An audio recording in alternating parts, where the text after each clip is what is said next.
माँ जी जल्दी चलिए, देखिए आपके घर के बाहर एम्बुलेंस आई है। गायत्री भागती हुई दरवाजे पर आती है। तभी उसकी बहू चांदनी को एम्बुलेंस से बाहर लाया जाता है। हे भगवान, ये मेरी बहू को क्या हो गया? एक्सीडेंट हो गया माँ जी। अरे लेकिन ये कैसा एक्सीडेंट है? चोट तो कहीं नजर नहीं आ रही।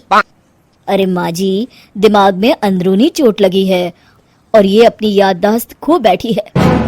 हैं? मेरी बहू याददाश्त खो बैठी है, अब क्या होगा? अब फिक्र मत करिए, बस इनका अच्छे तरीके से ख्याल रखिए। मैंने दवाइयाँ दे दी हैं, अब मैं चलता हूँ। अगले दिन। अब तेरी तबीयत कैसी है बहू? बहू? किसकी बहू? हम भैरवगढ़ के ठाकुर विक्रम सिंह की बेटी रूपवती हैं। हम एक राजकुमारी हैं और तुम हमारी दासी हो बुढ़िया। अरे बेटा विशाल, बहू कैसी बहकी बातें कर रही है। अरे कुछ मत पूछो माँ, रात को मुझसे अपने पैर दबा रही थी। सर पर चोट लगने की वजह से इसका दिमाग पूरी तरह खराब हो गया है और ये अपने आप को राजकुमारी समझ रही है। तभी वहाँ चांदनी आ जाती है। तुम दोनों यहाँ क्या खुसुर फुसुर कर रहे हो? कहीं तुम दोनों मिलकर हमारे खिलाफ कोई षड्यंत्र तो नहीं रच रहे हो? हम तुम्हारा सर तलवार से उड़वा देंगे, समझे? अरे नहीं नहीं राजकुमारी जी, हम तो आपके सेवक हैं। भला हमारी इतनी हिम्मत? कहिए, आपने यहाँ हॉल में आने का कष्ट कैसे किया?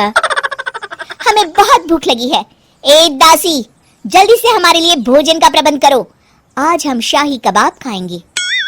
विशाल अपनी माँ को चांदनी की बात मानने के लिए इशारा करता है। ठीक है राजकुमारी जी, मैं अभी आपके लिए भोजन लेकर आती हूँ। इस तरह विशाल और उसकी माँ ना चाहते हुए भी चांदनी की जी हजूरी में लगे रहते हैं। लाओ माँ, जल्दी से मेरा टिफिन दो, मुझे देर हो रही है।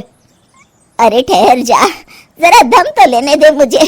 सारे घर का काम मुझे अकेले को करना पड़ता है। तेरी बीवी तो राजकुमारी बनी बैठी है, सारा दिन हुक्म चलाती रहती है। अरे माँ, मेरा भी तो यही हाल है। फिलहाल तुम मेरा टिफिन दे दो, मैं चला।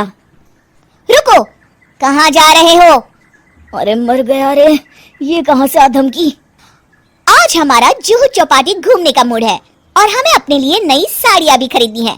चलो जल्दी से अपना वाहन निकालो और हमें ले चलो। अरे अब तो मैं गया काम से। अगर आज मैं वक्त पे ऑफिस नहीं पहुंचा तो मेरा बॉस मुझे नौकरी से निकाल देगा। मरता क्या न करता। आखिरकार विशाल चांदनी को घुमाने ले जाता है और चांदनी अपने लिए ढेर सारी शॉपिंग भी करती है। ए दासी, टीवी पर कपिल शर्मा के आने का समय हो गया है, जल्दी से टीवी शुरू करो। अरे वाह, कपिल शर्मा तुझे याद है, बाकी कुछ याद नहीं। बहू तू तो बड़ी चालू लगती है, अपने फायदे की हर चीज तुझे याद रहती है। मैं तो तेरी इस अजीब बीमारी से परेशान हो गई हूँ। अगले दिन। अरे डॉक्टर साहब, आप इतने दिन से मेरी बहू का इलाज कर रहे हैं, लेकिन उसकी बीमारी तो सुधरने के बजाय और बढ़ती जा रही है। अरे माँ जी, ये दिमागी बीमारी है, बेचारी की याददाश्त चली गई है। वापस आने में थोड़ा वक्त तो लगेगा ही ना।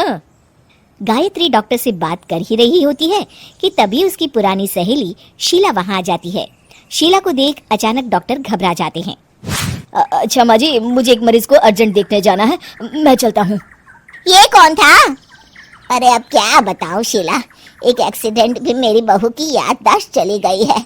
ये डॉक्टर उसका इलाज कर रहा है। ये डॉक्टर कब से बन गया? अरे ये तो चमन पान वाले का लड़का है, सारा दिन नौटंकी करता रहता है। अच्छा तो ये बात है, अब मैं समझी। मेरी बहू और ये पान वाले का लड़का दोनों मिलकर मुझे बेवकूफ बना रहे थे। चल तू मेरे साथ। गायत्री शीला को एक बड़ा सा डंडा हाथ में देकर अपनी बहू चांदनी के कमरे में ले जाती है। बहू, ये मेरी सहेली है, एक डॉक्टर है।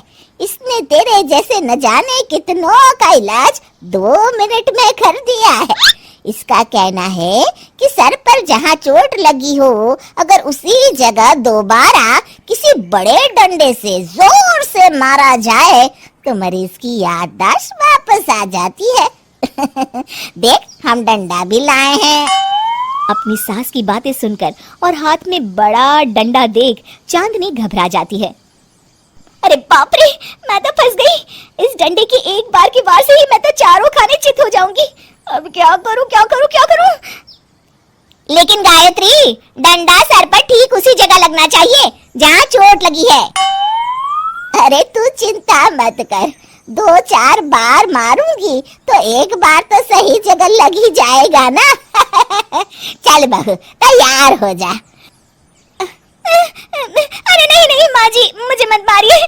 दरअसल घर के काम करने से बचने के लिए मैंने ये सब नाटक किया था। मुझे माफ कर दीजिए, मैं कान पकड़ती हूँ। दोबारा ऐसी गलती कभी नहीं करूंगी।